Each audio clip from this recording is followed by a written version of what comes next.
My name is Karren Brady. I am the Vice Chairman of West Ham United. I'm a peer in the House of Lords. I'm a businesswoman. I sit on many boards. And you might also know me from The Apprentice.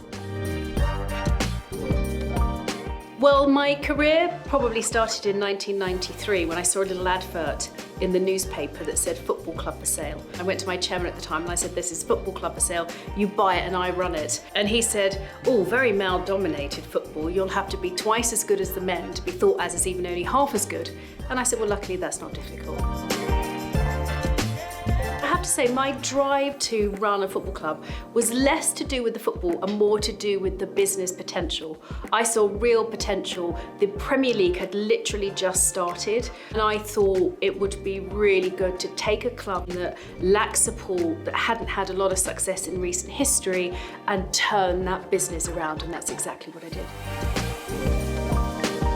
And I knew that real independence only comes when you have your own money. So I decided at 18 not to go to university. I would go and get a job because I worked out even before you work for yourself, you almost always work for someone else. Ambition is not about what you have or haven't achieved in your life. It's about knowing that when things don't go well, that you back yourself to turn things around. In the early 90s, it was a very different place. I remember my first away game, I think it was Watford. I turned up and there was little old boy, little steward sitting on the desk. And I said to him, well, could you tell me please, where is the director's box? And he looked at me and he went, oh, director's wives over there.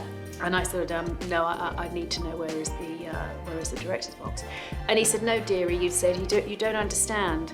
Director's wives go in the ladies' room.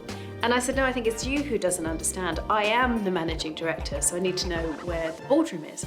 And this little old boy put his glasses on and he looked at me and went, oh yes, you're that woman. Stay here and I'll find out what to do with you. Because in those days, women were not allowed in boardrooms of football. And I always say that's the very first door that I kicked down, and I've held that door open for as wide and as long as possible to get as many women through all the issues that I faced when I was trying to do that very difficult juggle of a career and a family. I know how hard that is, but I also know it's possible.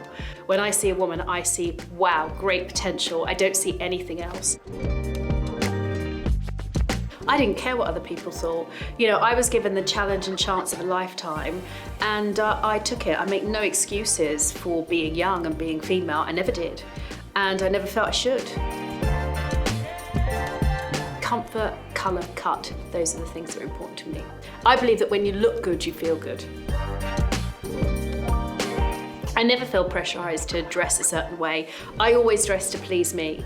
I think that's really important, that you feel good about what you're wearing, you feel comfortable in the clothes you pick. I go to lots of different events, whether that be at Buckingham Palace, whether I'm sitting in the House of Lords, or recently Jill Biden had a drinks party, invited me. I've got things that I'm naturally drawn to. I've got these great Karen Millen trousers, they're black, and they've got a diamante fringe down the side. And I've worn them on the one show with a t-shirt, and I've worn them to black tie events. So I think it's stuff that's versatile, stuff that I'm comfortable in. I think if I feel I look good, I feel good.